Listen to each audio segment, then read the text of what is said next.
ओम शांति।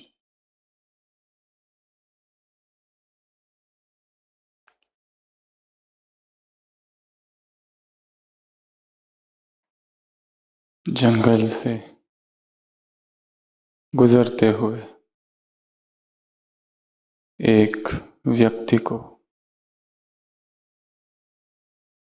मनुष्य की एक खोपड़ी मिली। उस खोपड़ी को उसने उठाया और ऐसे ही उस खोपड़ी से बातें की। उस खोपड़ी से कहा कि तुमको यहाँ किसने लाया, तुमको यहाँ किसने लाया। और अचानक वो खोपड़ी बोल पड़ी, टॉकिंग, बातों ने। उस व्यक्ति को इतना आश्चर्य हुआ कि एक खोपड़ी बोल रही है। भागता भागता राज दरबार में पहुंचा और राजा से कहा, चमत्कार हो गया है, आश्चर्य है जो मैंने देखा। एक खोपड़ी है जंगल में जो बोलती है। राजा ने कहा कि तुम हमेशा से ऐसी ही बातें बनाते हो और फिर बाद में वो झूठी निकलती है। वो व्यक्ति कहता है, नहीं, इस बार ये सत्य है, मैंने अपने आँख कानों से सुना है। एक खोपड़ी बोलती है, वो जंगल में है। राजा उसको कहता है, देख लो, अगर बात झूठी हुई तो सजा मिलेगी। वो कहता है, पक्की बात है। राजा अपने दरबारियों सहित उसी जंगल में पहुंचता है और वो खोपड़ी वहां पड़ी है।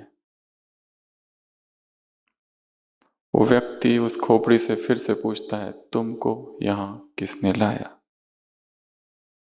पर अब खोपड़ी कुछ भी नहीं बोल रही है, चुप। वो फिर से पूछता है कि बोलो, अभी अभी तुमने बताया था। खोपड़ी से पूछता है, बोलो, तुमको यहां किसने लाया। खोपड़ी कुछ भी नहीं बोलती। वो फिर पूछता है, अभी अभी तुमने बताया था, फिर से बोलो, तुमको यहां किसने लाया। खोपड़ी चुप है। राजा क्रोधित होता है और कहता है, मुझे पहले ही पता था, ऐसा तुमने कई बार किया है।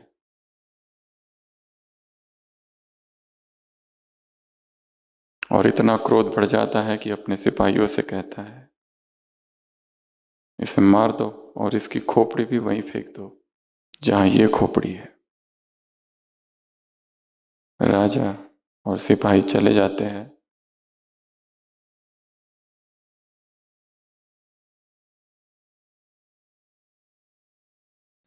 तब वो जो खोपड़ी थी पहली, वो इस खोपड़ी से पूछती है, तुमको यहां किसने लाया।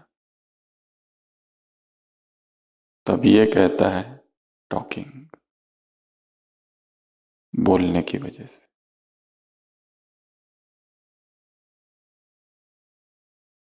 तुमको यहां किसने पहुंचाया।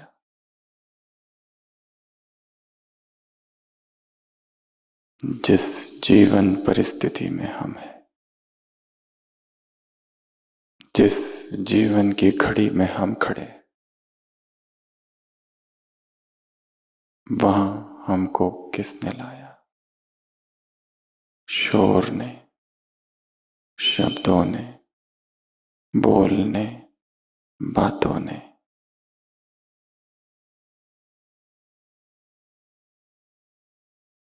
वापस उस ओर पहुंचना है जो आत्मा का मूल स्वभाव है, जो आत्मा की मूल प्रवृत्ति है। और वो है मौन। मौन महाशक्ति है।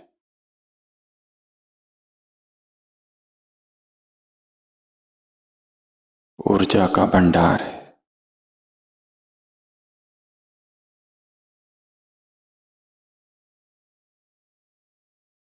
सभी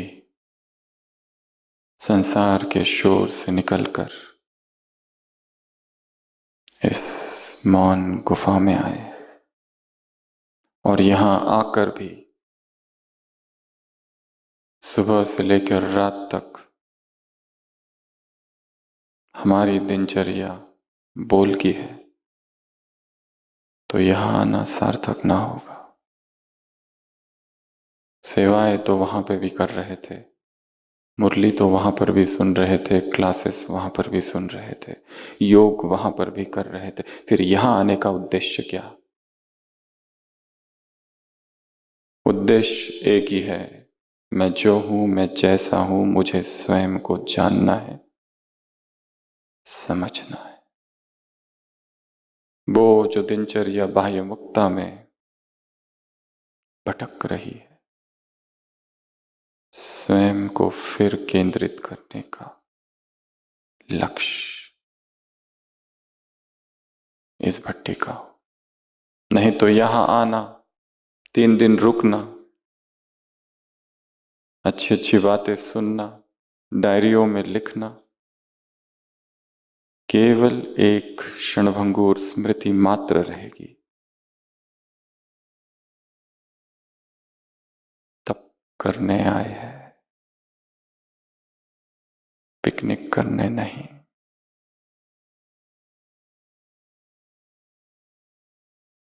इसलिए चाहे ये भट्टी या और कोई भट्टी, पहला नियम पूर्ण मौन। दूसरे बात करते हैं तो करने दो, हम स्वयं चुप रहे, नहीं तो इतना गहरा कार्य जो करना है वो अधूरा रह जाएगा। कितनी वासनाएं, कितनी अधूरी इच्छाएं, कितने घाव अवचेतन में है, कितने भिन्न भिन्न भाव, भावनाएं, सप्रेस्ड की हुई फीलिंग्स हमारे भीतर है। कितने राग द्वेष से भरा ये चित्त है। हम कैसे वहां तक पहुंचेंगे, कैसे स्वयं को जानेंगे, यदि यहां आकर भी दिनचर्या में केवल शब्द है और शोर है। यहां आकर भी अब तक भी मोबाइल स्विच ऑफ नहीं किया है, अभी तक संसार से संपर्क बना है। भाग्य है, नियति ने अवसर दिया है। वासना के इस बाजार में से निकलकर कुछ पल के लिए यहां आए और यहां आकर भी वही कर रहे हैं जो वहां कर रहे थे। It's pure waste of time.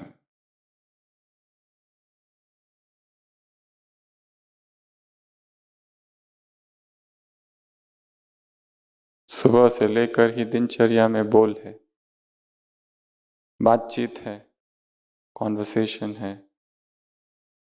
What is the use?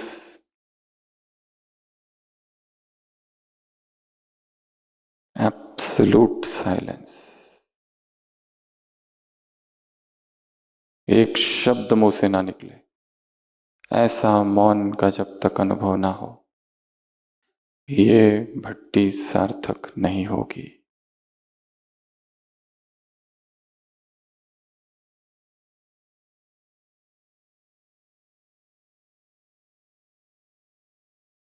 Disconnect to reconnect. जब तक कट ऑफ नहीं करेंगे, भीतर की यात्रा कैसे होगी जो कितनी गहरी है, अनुभव कैसे होगा? जितना मौन गहरा उतना अनुभव गहरा। यहां आकर भी क्लास में अभी अभी बैठे हुए भी बातें अगर चालू है एक दूसरे से, योग करने जाते हैं बातें करते करते, योग करते करने के बाद फिर बातें करते करते अमृत वेला कमरे में लौटते हैं, भोजन करने जा रहे तब बातें करते करते जा रहे, भोजन कर रहे तब भी बातें कर रहे हैं, स्वाद की चर्चा चल रही है।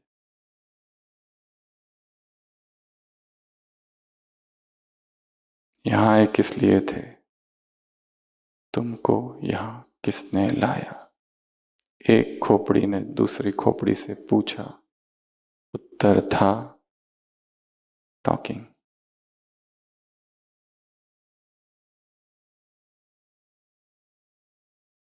अब भी यहां क्या हो रहा है और वहां क्या हो रहा है,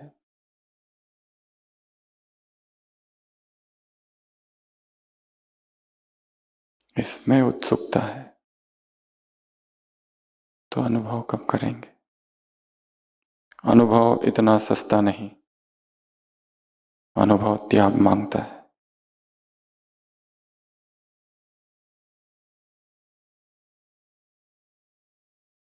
वाणी का त्याग, आवाज का त्याग,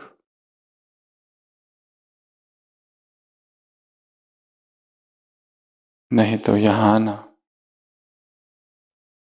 यहां सुनना, लिखना, घूमना फिरना, खाना पीना, और यहां से जाकर सेंटरों पर संडली पर बैठकर अनुभव सुनाना, यहीं तक वो सीमित रहेगा।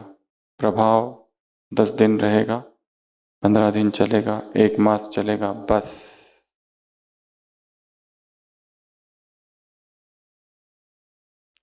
डीप ट्रांसफॉर्मेशन के लिए एकांत की आवश्यकता है, और यहां रहते हुए भी भीड़ में ही है।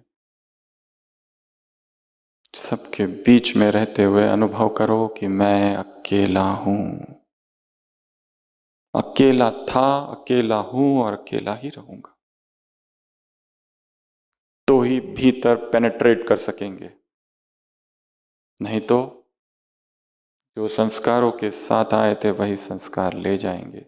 ऊपर ऊपर की केवल सफाई होगी, डीप सबकॉन्शियस में जो वासनाएं हैं, जो घाव है, वो एज इट इज। तो पहला नियम बातचीत बंद, दूसरा नियम मोबाइल बंद, जो अब भी चालू है, अभी तक संपर्क रखा है। ये ज्वाला भवन है, तपने के लिए आए हैं, जलने के लिए आए हैं, निखरने के लिए आए हैं। ये काम पूरा नहीं होगा। तीसरा, अपने आप को कैद कर दो इस परिसर में, टोटली लॉकडाउन। चौथा, नजर नीचे, चलते फिरते आंखें नीचे, इधर क्या है उधर क्या है, इससे बात करो उससे बात करो, इस डिपार्टमेंट में जाऊं उस डिपार्टमेंट में जाऊं, यहां घूमूं वहां घूमूं, यही तो करते आए हैं सदियों से।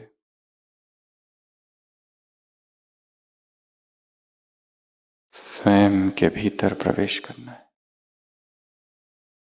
स्वयं के भीतर ही जो तरंगे हैं, उन तरंगों को देखना है। जो भावनाएं, जो विचारों के पीछे छिपी हुई सूक्ष्म भावनाएं क्या है, उनको देखने के लिए बाह्य सभी आवाजों से मुक्ति चाहिए। तो जब तक यहां है अब से तब तक इन 2-3 बातों का ध्यान रखना है। अब तक रखा नहीं रखा उसको बाजू में रख दो। अब नाउ यहां बैठे बैठे ही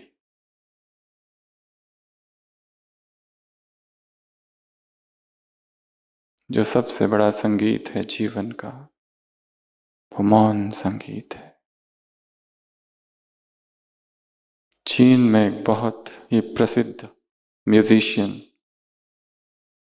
कभी हुआ था, हाय हुई नाम था उसका।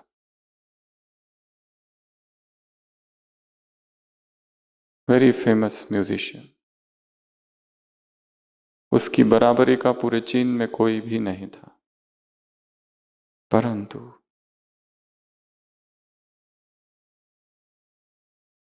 जैसे जैसे उसकी उम्र बढ़ती गई,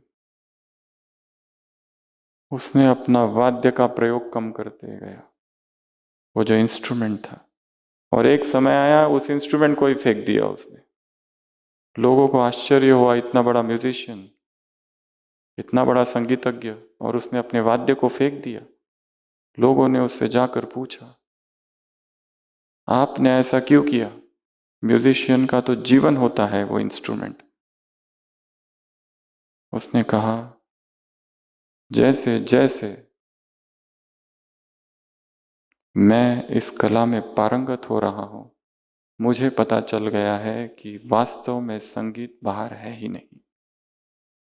बाहर केवल शोर है, और वास्तविक संगीत तो भीतर है, और वो संगीत मौन का है। बाहर केवल आवाजें हैं। और हमें बाहर का संगीत प्रिय भी इसलिए लगता है क्योंकि भीतर में इतना कोलाहल है, इतनी हलचल है। उसी वजह से बाहर का गीत, बाहर का संगीत प्रिय लगता है। जब भीतर का संगीत सुनने लगेंगे तो कुछ ना बोलने की इच्छा होगी, ना कुछ सुनने की इच्छा होगी। अव्यक्त महावाक्य है बाबा के, जितना बच्चों को बाह्य मुक्ता में रस है, उतना अंतर्मुक्ता में नहीं है। अंतर्मुक्ता का रस अगर एक कमरे में बंद कर दिया जाए 3 दिन के लिए, ना कोई मिलने के लिए, ना कोई मोबाइल, ना कुछ, तो हमारी स्थिति कैसी रहेगी? हमारा स्वभाव हो गया है बोल का, बातों का, चर्चा का, चैट, कॉल, वीडियो कॉल।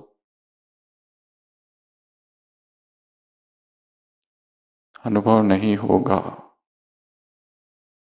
अध्यात्म के अनुभव बहुत गहरे होते हैं।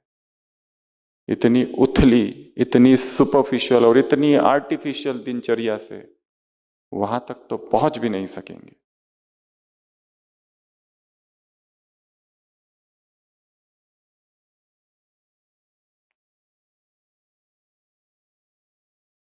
एक फिलोसोफर जब हाई हुई के पास गया और कहने लगा कि मुझे भी सीखना है संगीत, हाई हु ने कहा कि सीखना है तो बैठो यहां और अपने सारे इंस्ट्रूमेंट फेंक दो। वो बैठा रहा, कई मास तक रहा, और लौट कर आया तो इतना शांत, इतना स्थिर। उसके अपने बहुत सारे शिष्य थे। उन शिष्यों ने उससे पूछा, क्या सीखा? कौन सा संगीत सीखा? उस फिलोसोफर ने कहा, शून्य का, शब्दहीन। इन शब्दों ने हमें बहुत भटकाया है। अगर हम अपने जीवन को देखें तो जो भी कलह है, जो भी झगड़े हैं, जो भी संताप है, जो भी डिस्टरबेंस है, जो भी हलचल है, उसका कारण है हमारे बोल। और बोल में भी टोन ऑफ स्पीच, किस टोन से वो बोला गया, चाहे हमने या किसी और ने। तो जब तक यहां है, प्रार्थना है सबसे, यदि इस मौन संगीत को सुनना है तो भीतरी वाचा को शांत कर दो। चुप। आर्य मौन कहा जाता है इसे। उस संगीत को सुनना है जो भीतर है, जो निरंतर बह रहा है। उस अनुभव को करना है। अशरीरी अनुभव, अशरीरी अनुभव, अशरीरी अनुभव। हजारों बार सुना है कर्माती स्थिति, अशरीरी अनुभव, भाव समान, संपन्न, समीप, अतीन्द्रिय सुख की मौज। आज सुबह की अव्यक्त मुरली। मौजी राम नहीं, मौजी लाल नहीं। यदि अनुभव करना है तो मेहनत करनी होगी। तो आज के इस सत्र में, इस मौन संगीत के सत्र में हम सप्त सुरों की चर्चा करेंगे। सबसे पहला सुर है स, साधना। साधना अर्थात संकल्पित अभ्यास। एक संकल्प लेना और प्रैक्टिस करना। वो संकल्प कुछ भी हो सकता है, वो भोजन से संबंधित हो सकता है, अमृत वेला से संबंधित हो सकता है, मुरली चिंतन से संबंधित हो सकता है। अपने मन को भटकाना नहीं है, उसको पकड़ के एक स्थान पर स्थिर कर देना। वो चाहता है भटकू, इससे बात करूं, उससे बात करूं, इससे बोलूं, उससे बोलूं, यहां जाऊं, वहां जाऊं, उसको रोक देना। छोटे छोटे संकल्प लेना, प्रयोग करना और सफलता प्राप्त करना। उदाहरण, एक ही मुद्रा में बैठ जाना, फिर हिलना नहीं 1 घंटे तक। छोटा सा संकल्प। मुरली क्लास में बैठे हैं, बैठे बैठे, डोंट मूव। छोटा सा संकल्प, और ये संकल्प जब सफल होगा तो एक आंतरिक खुशी होगी। छोटा सा संकल्प, 6 घंटे का मौन, इंटरमिटेंट साइलेंस। 11:15 हो रहे हैं, संकल्प करो 6 बजे तक कुछ ना बोलेंगे और देखो क्या होता है। छोटा सा संकल्प। महात्मा गांधी हर सोमवार मौन रखते थे, एवरी मंडे। मेहर बाबा थे अवतार, 42 ईयर्स तक साइलेंस में थे।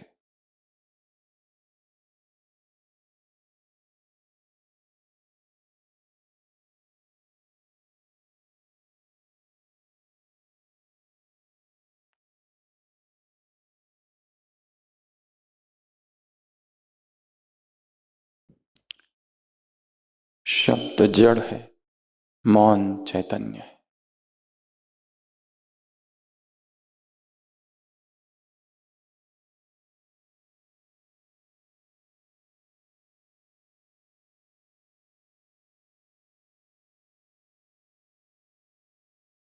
The desire to exaggerate, to suppress or modify the truth is natural propensity of man, and votary of truth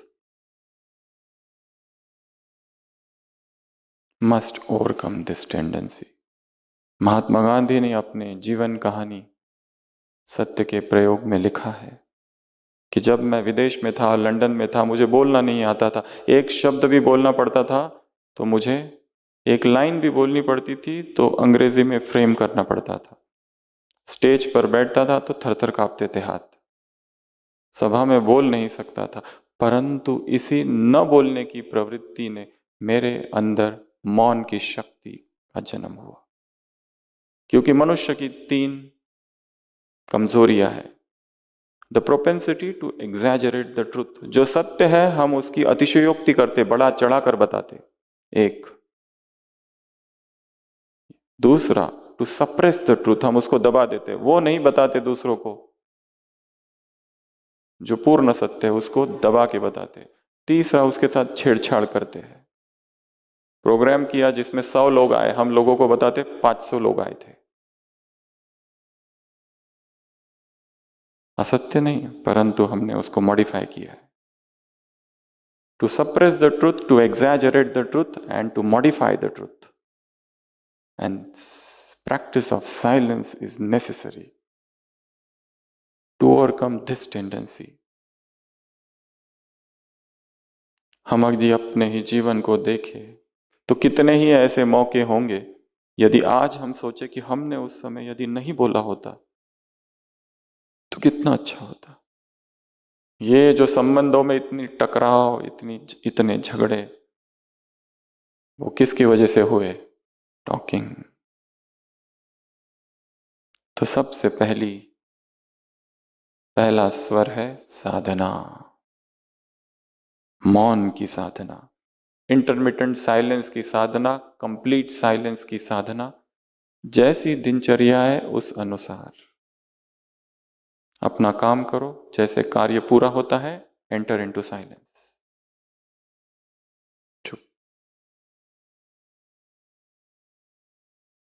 हम केवल अपने आप को जबरदस्ती वो योग का 1 घंटा मौन रखते हैं। जैसे डिस्टरबेंस हो गया है, पहले बातें करते करते जाते, योग करते और फिर बातें करना चालू। वो बीच का मौन क्या है? केवल एक खलल हमारे बातों में, वो भी करना पड़ता है इसलिए। साधना, साधक है हम सभी। हमें साधना करनी है, प्रैक्टिस करनी है, अभ्यास करना है। एक म्यूजिशियन ने लिखा है, संगीतज्ञ ने, यदि मैं 3 दिन प्रैक्टिस नहीं करता, रियाज नहीं करता, तो जो ऑडियंस है उनको पता चल जाता है कि मैंने रियाज नहीं किया है। यदि मैं 2 दिन प्रैक्टिस नहीं करता हूं, तो संगीत के जो दूसरे विशेषज्ञ हैं, दूसरे म्यूजिशियंस हैं, उनको पता चल जाता है कि अभ्यास में कमी है। यदि मैं 1 दिन अभ्यास नहीं करता, तो मेरे जो शागिर्द है, शिष्य, उनको पता चल जाता है कि गुरुजी ने अभ्यास नहीं किया। और जहां तक मेरी बात है, मैं अगर 1 पल भी अभ्यास ना करूं तो अंदर से खटकता है। यह निरंतर का अभ्यास है। बार बार बार बार बार शरीर शरीर शरीर, शरीर ही दिखता है, शरीर से ही बोलते हैं, शरीर को ही देखते हैं। शरीर का सौंदर्य, आवाज, रूप, यही आकर्षित करते रहता है। प्रैक्टिस एक ही है, मैं यह देह नहीं। आत्मा का चिंतन, आत्मा की पृथकता का चिंतन 1, आत्मा की दिव्यता का चिंतन 2, आत्मा की अमरता का चिंतन, आत्मा के गुणों का चिंतन, आत्मा के स्वरूप का चिंतन, आत्मा के घर का चिंतन, आत्मा के पिता का चिंतन, आत्मा की यात्रा का चिंतन, आत्मा के स्वमान का चिंतन, आत्मा की शक्तियों का चिंतन, आत्मा की सूक्ष्मता का चिंतन। योग में यही तो करते हैं। अगर यही सारा चिंतन दिन भर भी चलता रहे, तो इस संसार का कोई शरीर हमें आकर्षित नहीं कर सकेगा।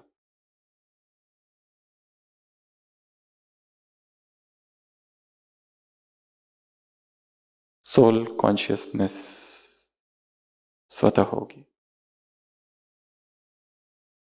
और आत्माभिमानी स्थिति मौन स्थिति है। यदि दिन भर बातें चल रही है भट्टी में आने के बाद भी,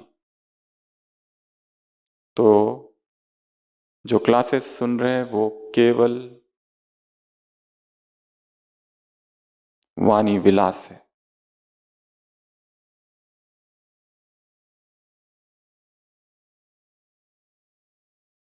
क्या शब्द प्रयोग करते हैं बाबा? कर्णरस। उससे परिवर्तन कुछ नहीं होगा, नथिंग। अच्छा लगा, बहुत अच्छा लगा, बहुत अच्छा था, बस यहां तक रहेगा, बट नो ट्रांसफॉर्मेशन। कितना गहरा काम करना है, आत्मा की सर्जरी करनी है।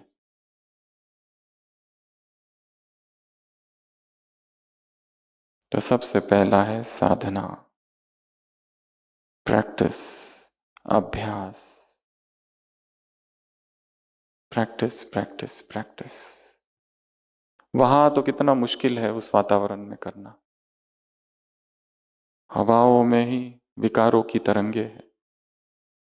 भाग्य ने यह अवसर दिया है 3 दिन का, 4 दिन का यहां आने का, स्वयं को देखने का, संसार की सभी फिक्रों से फारिग यहाँ आए हैं और यहाँ आकर भी वही कर रहे हैं जो वहां करते थे।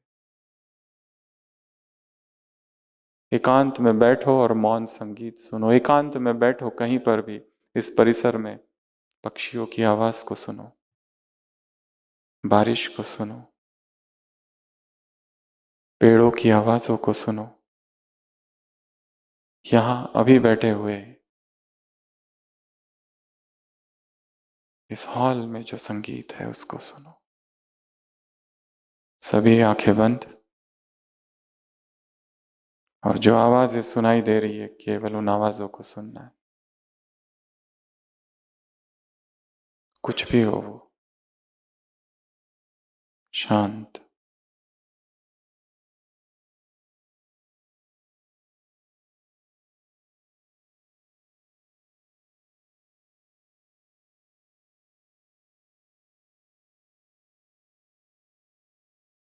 धीरे धीरे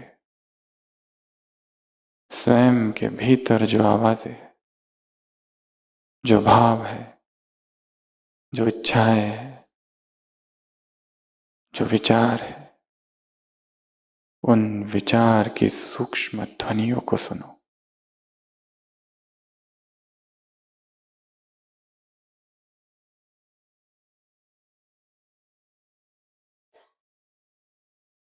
ओम शांति।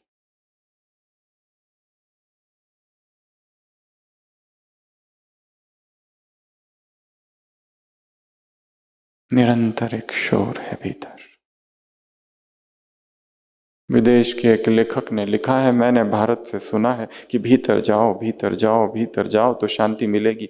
और वो लिखता है कि मैं भी भीतर गया, परंतु मुझे भीतर अंधकार के अलावा कुछ नहीं मिला। मुझे भीतर केवल आवाज मिली, शोर मिला और मैं भयभीत हो गया। और मिलेगा ही, क्योंकि हमारी सारी दिनचर्या अपने आप से भाग कर चल रही है। हम भीतर नहीं जाना चाहते क्योंकि भीतर डर डर लगता है। भीतर अधूरे स्वप्न हैं, दमित इच्छाएं हैं, दूसरों ने दिए हुए घाव है, उनकी स्मृतियां है, पश्चाताप है, एक दर्द है, एक पीड़ा है।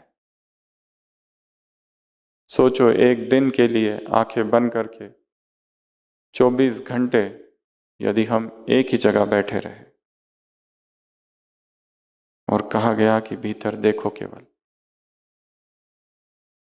कितना देर देख पाएंगे? डर लगेगा, क्योंकि जो भीतर है वो दिखेगा।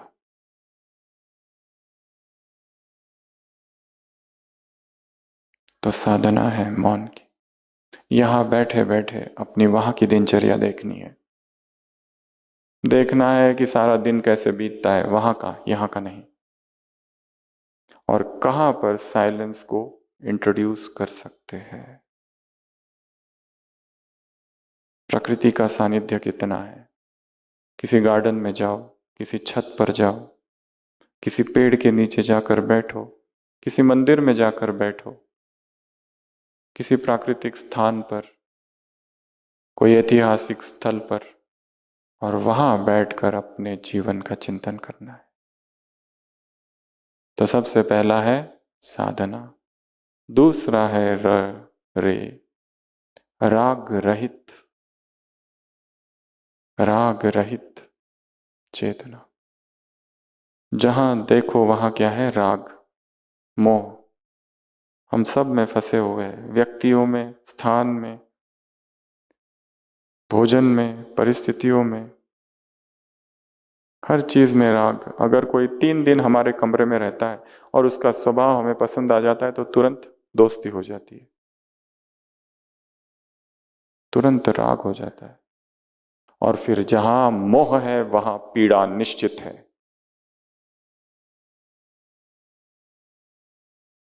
वहां से पीड़ा चालू होती है। प्रेम में पीड़ा नहीं होती, और प्रेम में मोह नहीं होता है और राग नहीं होता। प्रेम पकड़ता नहीं कभी, मोह पकड़ता है, राग पकड़ता है। तुम मेरे हो, तुम वही करो जो मैं कहता हूं। अपनी इच्छाएं, अपनी अपेक्षाएं उस व्यक्ति पर थोपी जाती है, और जब वो पूरा नहीं करता, करती, तब दुख होता है। यही मनुष्य जीवन की कहानी है। फंसता है वो।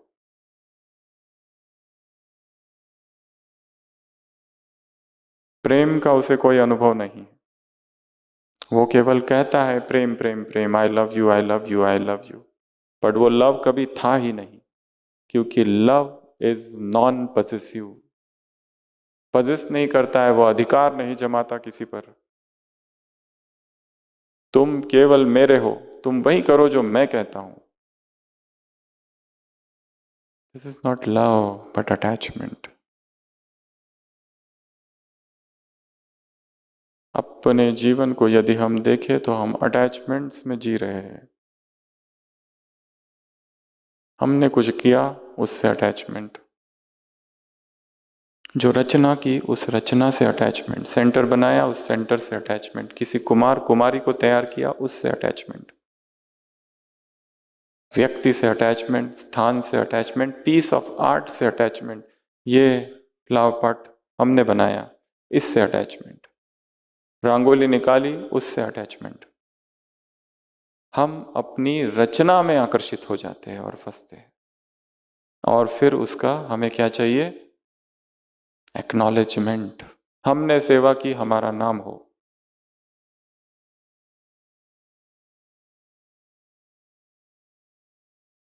अटैचमेंट्स। यदि उस मौन संगीत को सुनना हो तो राग और द्वेष से परे निकलना होगा। इसके लिए इतनी गहरी चेकिंग चाहिए, और इसी के लिए यहां आए हैं। अपने संपर्क में जितने लोग हैं उनको देखना है। अपने संपर्क में जितने लोग हैं उन पर एक दृष्टि दौड़ाओ और देखो मेरा किस में राग है, किससे द्वेष है, कौन अच्छा लगता है, कौन अच्छा नहीं लगता है। लाइक्स डिसलाइक्स, लाइक्स डिसलाइक, राग द्वेष, राग द्वेष, राग द्वेष, इसी में जी रहे। केवल तटस्थ और साक्षी भाव से देखने से डिटैचमेंट उत्पन्न होगी। पहले एक में राग था, फिर उसके अवगुण दिखने लगे तो वो छूटा, फिर दूसरा आया, फिर उसमें आकर्षण हो गया। पहले पहले आकर्षण हुआ, बाद में उसके अवगुण दिखने लगे, वो छूटा, फिर तीसरा आया। यही चल रहा है। अभी एक स्त्री, फिर दूसरी स्त्री, फिर तीसरी स्त्री, अभी एक पुरुष, फिर दूसरा पुरुष, फिर तीसरा पुरुष। इधर से उधर, उधर से इधर।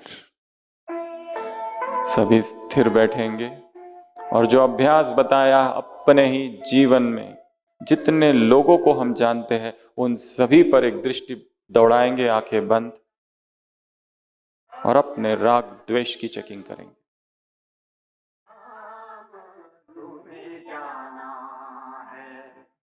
अपने सुकर्मों के बल पर ही सतयुग में तुमको आना है। हम सबके भीतर विचारों का एक समंदर है, भावनाओं का एक समंदर है, वृत्तियों का एक समंदर है। उसे देखना है। ऊपर से जो हम कह रहे हैं विश्व कल्याणकारी, पता नहीं कितनों के प्रति घृणा और नफरत भरी है।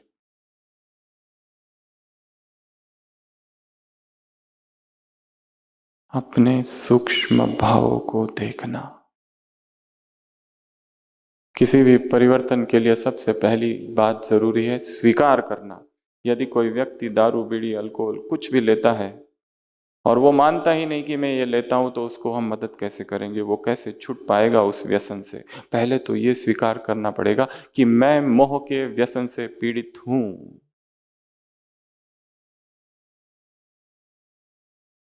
किसी व्यक्ति में, किसी में गहरा मोह है। उसे कुछ होता है तो हमें कुछ होता है, उसे कोई कुछ कहता है तो ऐसा लगता है हमें किसी ने कुछ कहा। वो यो रोता है तो हम भी रोते हैं, वो हंसता है तो हम भी हंसते हैं। हमारे जीवन के सुख दुख कोई दूसरा निर्धारित कर रहा है।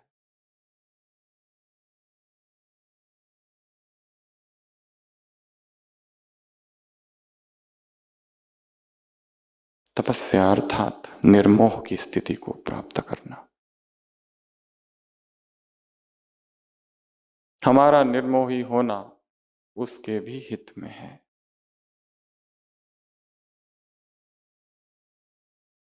तो दूसरा सुर है रे या र। तीसरा ग गहराई। जैसे गोताखोर होता है वो गहरे में जाता है, तब कहीं जाकर हीरे मोती ले आता है। जो ऊपर ऊपर ऊपर हाथ पटकते हैं उन्हें कुछ नहीं मिलता है। मुरली पढ़ ली, मुरली सुन ली, ऊपर ऊपर से योग कर लिया, मैं आत्मा हूँ, शांत स्वरूप, प्रेम स्वरूप, आनंद स्वरूप, सूक्ष्म वतन, तिलक, वरदान, परम धाम, सतयुग, द्वापर के स्वरूप, संगम युग, बाबा मिला, बाप टीचर सदगुरु हो, इसको सकाश उसको सकाश। अगर ऐसा उथला उथला योग चल रहा है जिसमें केवल बातें ही चल रही है, डीप एक्सपीरियंस ऑफ बॉडीलेसनेस नहीं हो रहा है, अतीन्द्रिय सुख का अनुभव नहीं हो रहा है, तो सारे दिन भर व्यक्ति सुख को ढूंढेगा। यदि अमृत वेला सम्राट नहीं तो दिन भर भिखारी बन के कटोरा लेके घूमना पड़ेगा। सुख दे दो, शांति दे दो, प्रशंसा दे दो, प्रसिद्धि दे दो, मेरी तारीफ करो, मुझे प्रेम दो, मुझे अटेंशन दो, मेरी केयर करो, मेरा ध्यान रखो, मेरा आओ भगत करो, मेरा सत्कार करो, मेरी महिमा करो। भीख मांगते रहना पड़ेगा। प्रेम दो, मैं बीमार हूं, मेरा ध्यान रखो, केयर, अटेंशन, यहां हाथ रखो तो अच्छा लगता है, मेरे लिए भोजन बना कर दो, मुझे जो पसंद है वो तुम्हें पहले ही पसंद रहना चाहिए, पहले ही पता रहना चाहिए, मुझे वो दो, गिफ्ट दो। आज मेरा बर्थडे है, तुम भूल कैसे गए? 4 दिन से हॉस्पिटल में एडमिट है, अभी तक देखने क्यों नहीं आए?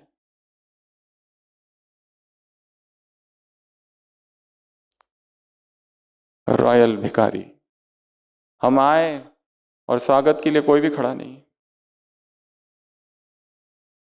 जबकि पहले से बताया था इतने बजे आने वाले हैं। भाषण देने बुलाया और फिर कान में कोई पूछता है कि आपका नाम क्या है। अपमान। भिखारी। पराये में सुख को ढूंढना, ये भिखारी का लक्षण है। The other is hello. Jean Paul Sartre, France के विचारकार ने लिखा है, विचारक ने लिखा है, दूसरों में सुख ना ढूंढो, द अदर इज हेल। वो कौन है ये डिसाइड करने वाला कि मैं कौन हूं? हमें दूसरों से वैलिडेशन क्यों चाहिए? भाषण दिया और फिर पूछते कैसा रहा भाषण? अच्छा रहा। उसने कहा नहीं अच्छा नहीं रहा तो दुखी, उसने कहा बहुत अच्छा रहा तो खुश।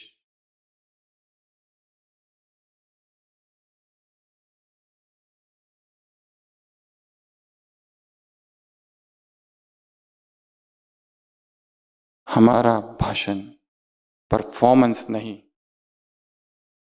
आत्माओं में शक्ति भरना है।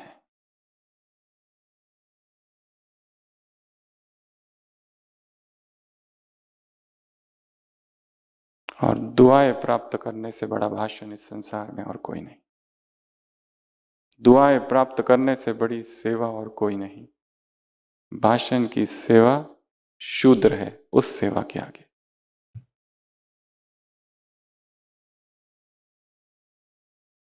गहराई, डीप। लखनऊ में एक नवाब थे वाजिद अली, जो बहुत संगीत प्रेमी थे और बार बार संगीत की महफिल रखते थे। और एक बार उन्होंने ब्रिटिश गवर्नर को बुलाया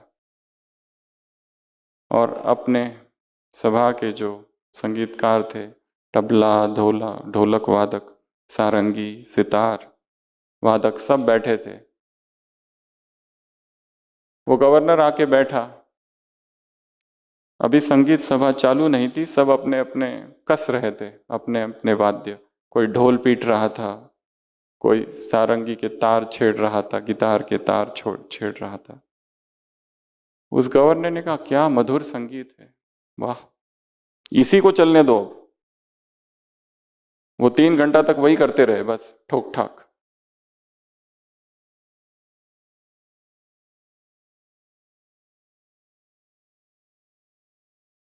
डेप्थ में कब जाएंगे? ऊपर ऊपर। एक अव्यक्त वाणी में बाबा ने कहा था, ऊपर ऊपर तैरोगे तो केवल मछलियां हाथ में आएगी, गहराई में जाओगे तो हीरे मिलेंगे। अव्यक्त महावाक्य। बहुत अच्छी मुरली, बहुत अच्छी मुरली, बहुत अच्छी मुरली। कोई लोग होता है उनकी आदत इतनी ज्यादा प्रशंसा की होती है, वो प्रशंसा ही करते रहते हैं दिन। प्रशंसा करना बहुत अच्छी बात है, परंतु अत्याधिक प्रशंसा करना, किसी के पीछे ही पड़ जाना हाथ धो के, उसको क्या कहेंगे? इसी का सुनना है, इसी का अच्छा है, तुम्हारा ये बहुत अच्छा है, तुम्हारा वो बहुत अच्छा है। प्रशंसा करते करते वो बन जाते हैं, चाटुकार जैसे हो जाते हैं। जो द्वापर से राजाएं होते थे ना, वो अपने पास में भाट रखते थे। उनका काम होता था राजा की प्रशंसा करते रहो दिन रात। उसका भी बीज संगम युग पर ही बोया गया है। यही अच्छा है, यही अच्छा है, इसी का अच्छा है, उसी का अच्छा है। प्रशंसा प्रशंसा प्रशंसा, इतनी प्रशंसा, ये भूल ही जाते हैं कि वो केवल एक निमित्त है, वो केवल एक माध्यम है। व्यक्तियों में फंसना नहीं है।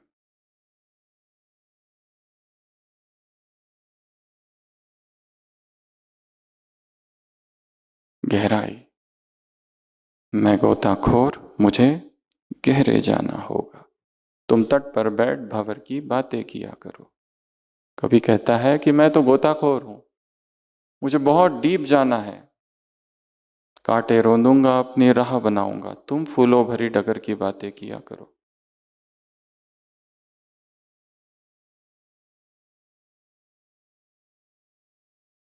डेप्थ।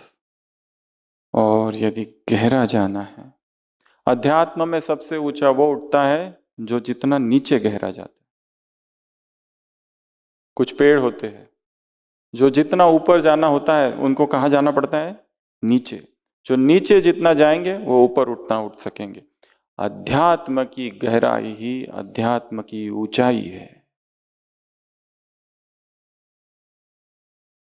हमने अपने सभी भावों को देख लिया, सारी परतों को देख लिया, और एक एक परतों को स्वच्छ करते गए।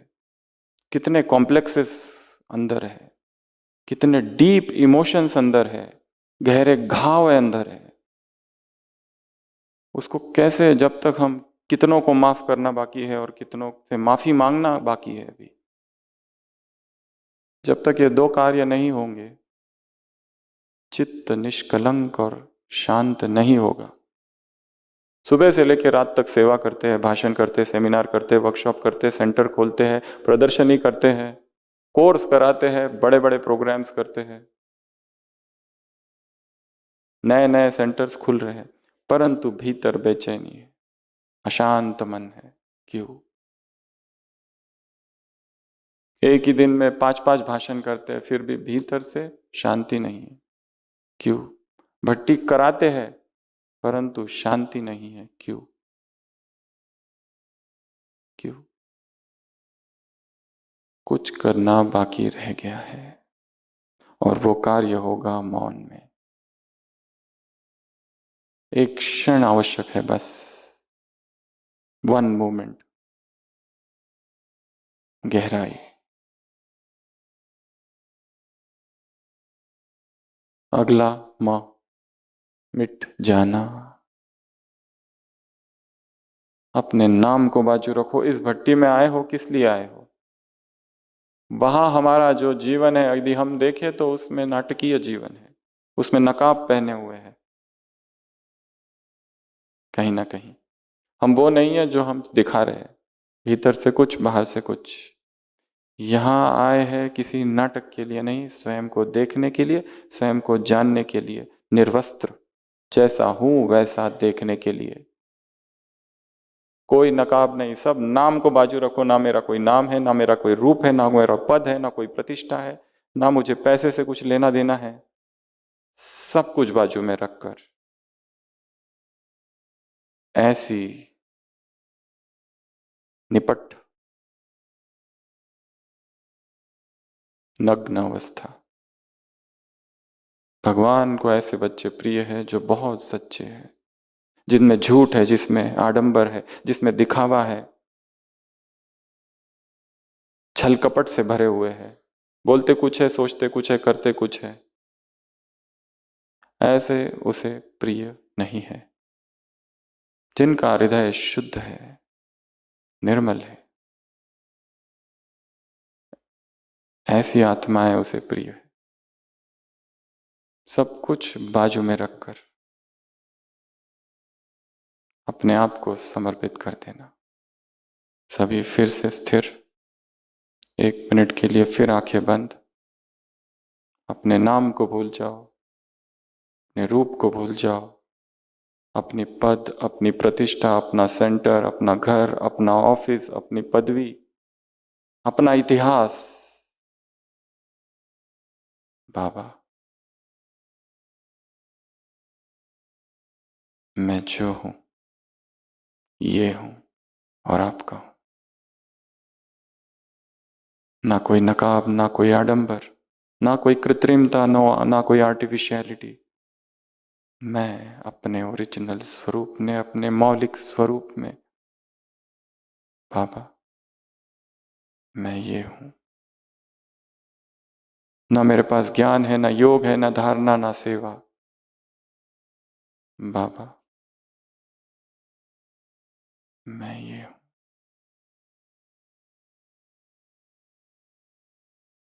पूरे हाथ पैर ढीले छोड़ देंगे। संपूर्ण समर्पण की अवस्था, टोटल सरेंडर। अब तुम बताओ मेरा हित किस में है।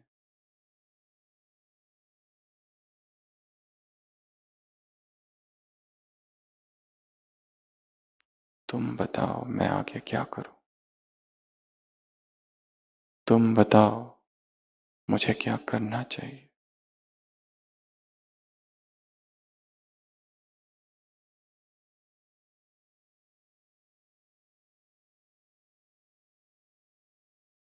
हम शांति।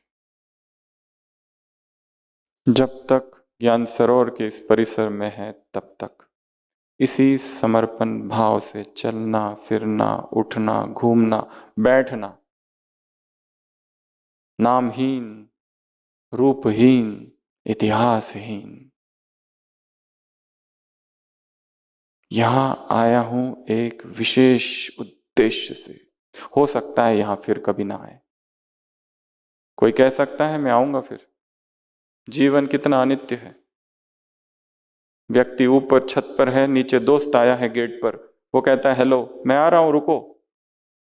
आते आते ही हार्ट अटैक खत्म, सीढ़ियां उतरते उतरते ही खत्म। आज हम हैं, कल होंगे नहीं होंगे कुछ पता नहीं।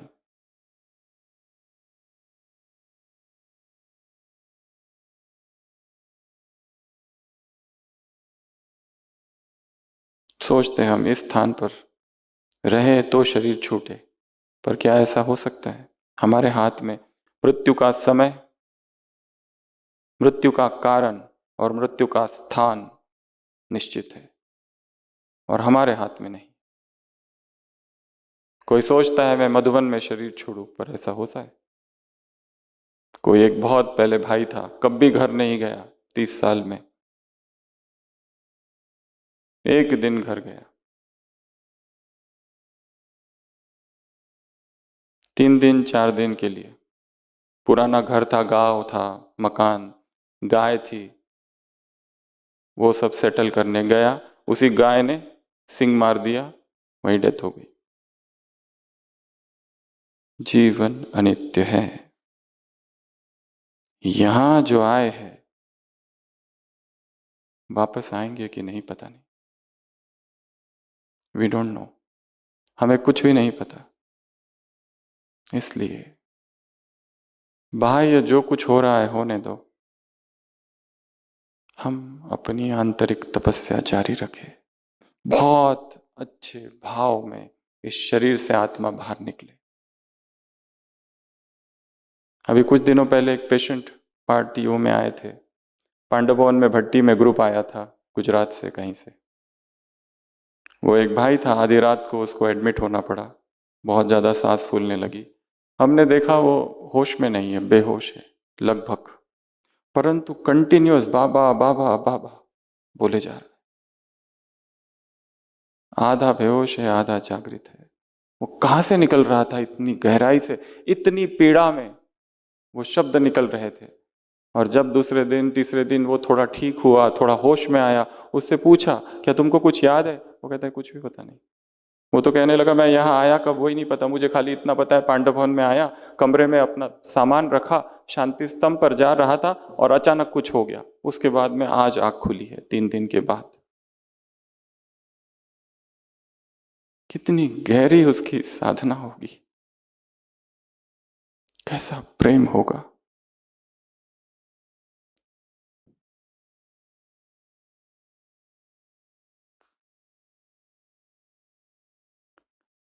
एम मिट जाना, इसका अभ्यास यहां करना है।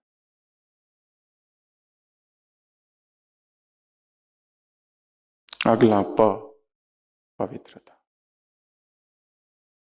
ब्राह्मण जीवन का श्रृंगार, ब्राह्मण जीवन की सबसे बड़ी धारणा, सबसे बड़ा व्रत, सबसे बड़ी प्रतिज्ञा पवित्रता है। यदि बाकी सब कुछ ठीक है, पवित्रता छोड़कर जीरो मार्क्स। यदि देह आकर्षण करता है, देह का स्पर्श और देह का आलिंगन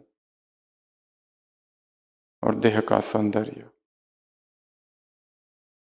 और देह के स्पर्श से होने वाला सुख और देह के भोग की स्मृतियां और देह को देखने की इच्छा, तो अभी तो first chapter of purity he complete नहीं है, जिसके लिए बाबा पुकार नहीं चिल्ला चिल्ला कर कह रहा है पहले दिन से। बाप बच्चों के सामने भीख मांगते हैं। वो ब्रह्मचर्य ही हफ्ते में 10 बार खंडित हो रहा है, 2 बार खंडित हो रहा है, 1 बार खंडित हो रहा है। संकल्प नजर से नहीं, अव्यक्त महावाक्य है बाबा के 1972 अव्यक्त वाणी, कुमारों से मुलाकात। इस देह को स्पर्श करना नजर से नहीं, संकल्प से भी महा महा महापाप है।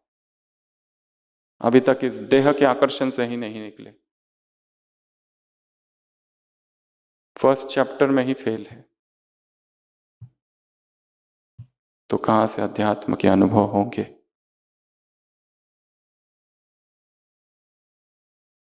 स्टॉप, पॉज, अपनी प्रतिज्ञाओं को रिवाइज करो। अमृत वेला 2 से 5, ये 3 घंटा इतना शक्तिशाली बना दो कि सारे दिन भर कोई कमजोरी ना आ सके। ये 3 घंटा प्रभु प्रेम से इतना भर दो कि वो अगले 21 घंटे कोई हमें स्पर्श भी ना कर सके।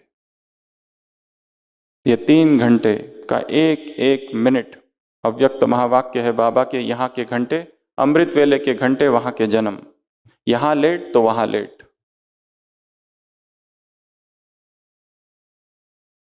अमृत वेला सोना मूर्खता है और मूर्खता निषेध है,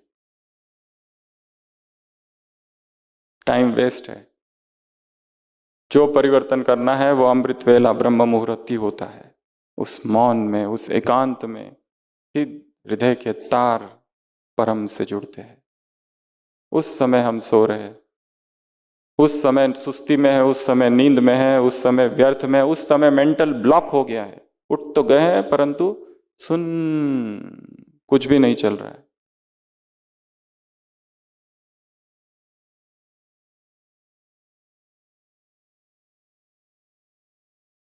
अमृत वेले का जागरण भाग्य का जागरण है। जो करना है अमृत वेले करना है। उसके लिए जो दिनचर्या में बदलाव लाने हैं सारे बदलाव लाओ। जो ऊपर नीचे करना है वो ऊपर नीचे करो। भोजन त्यागना है त्याग दो रात का, पर वो 3 घंटे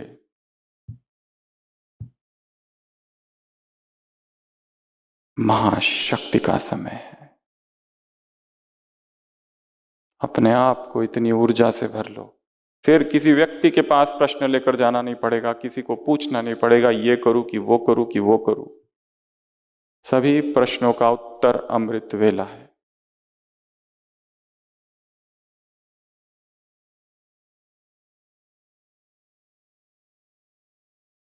प्यूरिटी, अपनी प्यूरिटी को फिर रिवाइज करो। अगर आत्मा की भूख सुख की है, यदि उसे अतीन्द्रिय सुख नहीं दिया तो वो दिन भर भोजन में और शरीरों में सुख ढूंढेगी। ये दो ही उसके मार्ग है सुख ढूंढने के, भोजन के स्वाद में या किसी के शरीर में, किसी स्त्री के शरीर में या पुरुष के शरीर में।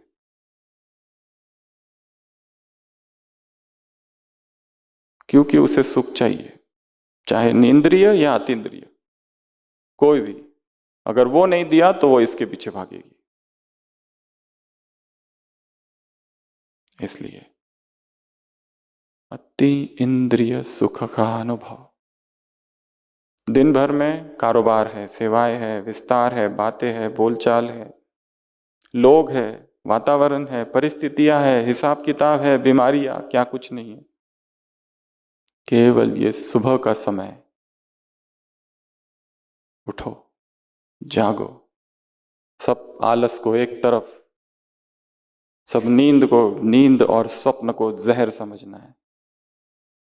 फिर से अपनी उन्हीं दिनों को याद करो, शुरुआत के दिनों में जब बाबा के बने थे, कैसा पुरुषार्थ का नशा था। आज सुबह की अव्यक्त वाणी, तुमको खजाना मिला है। खजाना जिसके पास होता है उसके चेहरे पर खुशी और नशा होता है। 3 बातें। पहली, वो हलचल में नहीं आएंगे क्योंकि भरपूर है। दूसरा, वो बेगमपुर के बादशाह है, उन्हें गम नहीं होगा। और तीसरा, कोई चिंता नहीं, कोई फिक्र नहीं, बेफिक्र बादशाह है। सबको खजाने एक साथ दिए, एक समय दिए, सबको एक जैसे दिए, फिर भी लेने में कोई नंबर 1 है, कोई नंबर वार। क्यों? सुबह की मुरली सुनी ना? वो खजाने प्राप्त करने का समय है ब्रह्म मुहूर्त। सुबह सो जाओ, रात को सो जाओ, 8 बजे सो जाओ, 8:30 बजे सो जाओ, 9 बजे सो जाओ, जल्दी सो जाओ ताकि 1:30 पौने 2 बजे उठ सके। स्नान करो और बैठो तपस्या में। रीढ़ की हड्डी सीधी, हो सके तो जमीन पर, और देखो कैसा ऊर्जा का प्रवाह बहता है, कैसी शक्तियां जागृत होती है, कैसी दिव्यता आती है, कैसी नींद। और कौन सी नींद? नींद आती है, उठो और घूमो फिरो, एक्सरसाइज करो, कुछ पढ़ो, कुछ सुनो, कुछ लिखो। क्रिएटिव, बाबा ने कहा है अमृत वेला उठो और भाषण लिखो। केवल योग ही नहीं करना है, कितने सारी चीजें करनी है। आत्माएं चिल्ला रही है, पुकार रही है, दर्द में है, उन्हें किरने दो। कितने सारे कार्य करने हैं। अगर 3:30 बजे उठेंगे और 4 बजे उठेंगे तो आधा घंटा तो अशरीरी स्थिति में स्थित होने को लगता है, तब तक तो ट्रैफिक कंट्रोल बच जाता है। औपचारिकता मात्र होगी।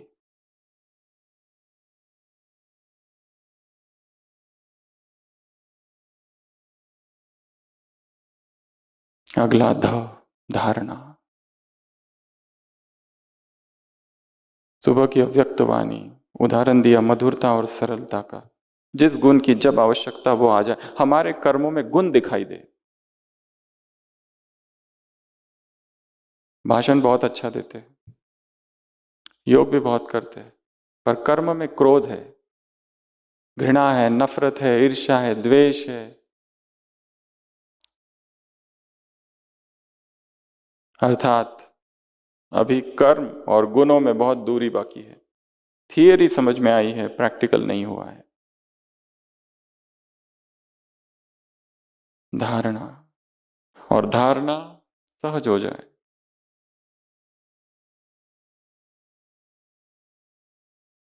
शुरुआत में प्रैक्टिस, बाद में सहज। जैसे कोई डॉक्टर बनता है, कोई सर्जन बनता है, पहला ऑपरेशन कितना उसके हाथ कपते ऐसे ऐसे ऐसे, और बाद में झूमते झूमते आते हैं। ऑपरेशन थिएटर में गीत बजते रहते हैं, और जब तक गीत नहीं बजते फिल्मों के, तब तक कोई कोई सर्जन है उनका तो ऑपरेशन ही पूरा नहीं होता है। उनको गीत चाहिए। आते हैं झूमते हुए, झूमते झूमते ऑपरेशन करते हैं और निकल जाते हैं। कितना सहज हो गया। परंतु उसके पीछे साधना छिपी हुई है, मेहनत छिपी हुई है, वर्षों का अभ्यास छिपा हुआ है।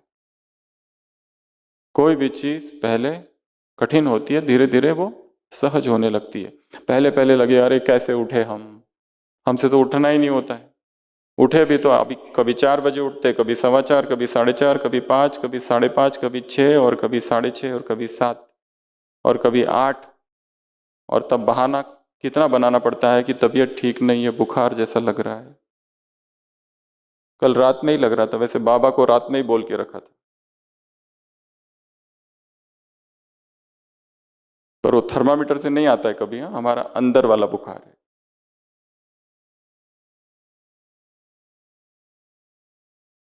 धारणा सहज हो जाए। और लास्ट है नी, निराकार में समा जाना, उस शिव पिता में, उस प्रभु प्रेम में, उस परमात्मा याद में खो जाना, समा जाना, उसी को अपना सर्वस्व बना देना। मनुष्य को देख लिया, उनसे प्यार कर कर भी देख लिया, क्या मिला? क्या मिला? धोखा। सोचो, एक दोस्त है जिसने हमको 10 बार धोखा दिया, और हम फिर से सोच रहे हैं कि वो फिर से दोस्ती करने आ गया और हम चले उसके साथ दोस्ती करने। माया ने यही किया है, बार बार धोखा दिया और बार बार नया रूप धारण करके आई है। फिर भी हम सोचते हैं इस बार नहीं। एक पुरुष को पकड़ा, एक स्त्री को पकड़ा, उससे धोखा मिला, दूसरी स्त्री को पकड़ा, सोचा कि ये धोखा नहीं देगी, क्योंकि इसमें अब वो गुण, इसमें कुछ नए गुण है जो पहले जो था उसमें नहीं थे वो गुण। पहले पहले गुण दिखाई देते, फिर अवगुण दिखाई देते, फिर इसको छोड़ा, फिर दूसरे को पकड़ा। इधर से उधर, इधर से उधर, इधर से उधर, इधर से उधर, इधर से उधर।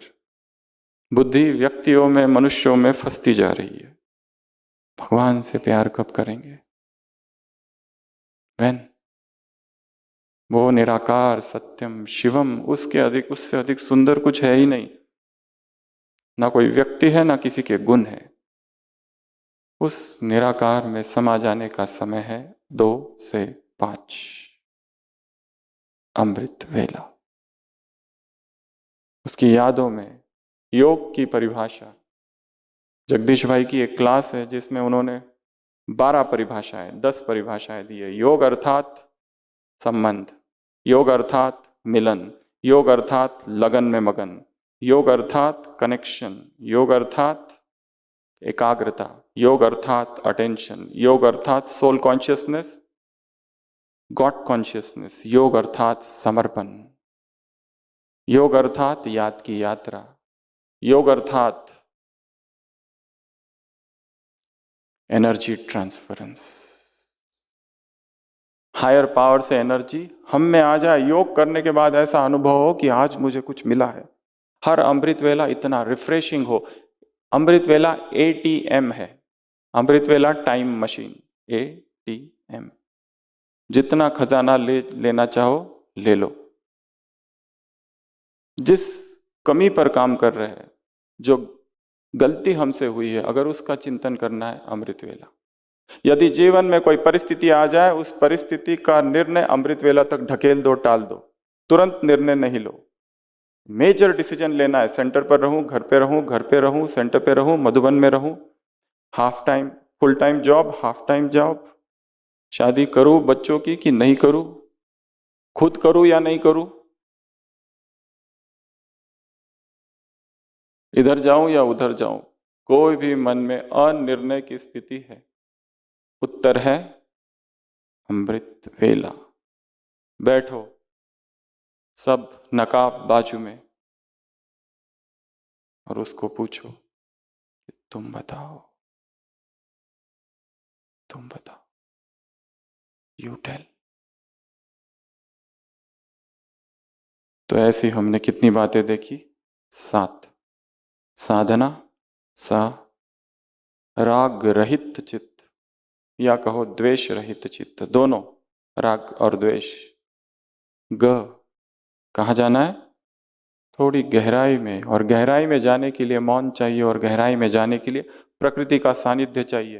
रोज अपनी जगह पर कोई ऐसा स्थान ढूंढो कि जहां एकांत में बैठ सके 1 घंटा। मुरली ले लो, मोबाइल ले लो, और मुरली की 1 लाइन पढ़ो और सोचो, दूसरी लाइन पढ़ो, सोचो क्या है, और एक पढ़ो, सोचो।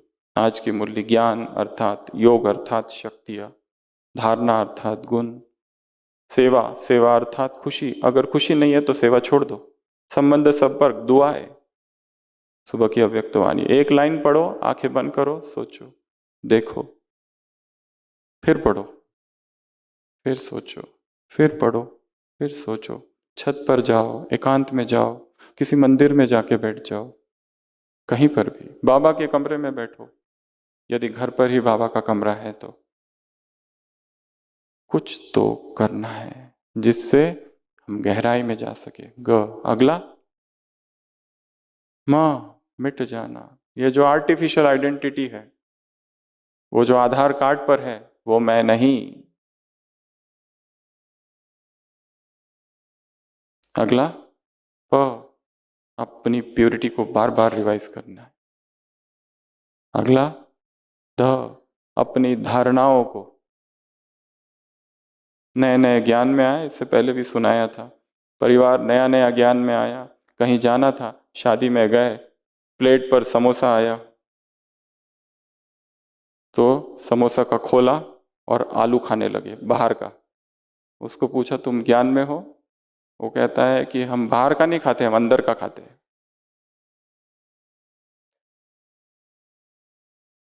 बाहर का हम नहीं खाते, अंदर के जो आलू है ना, केवल वो खाते, जो अंदर का है।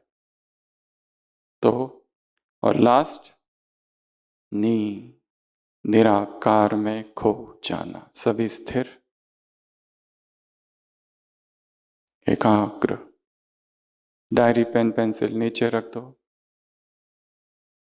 गीत बजेगा और बाबा की याद में अपने जीवन को के दृश्य को देखते हुए खो जाएंगे। ओम शांति।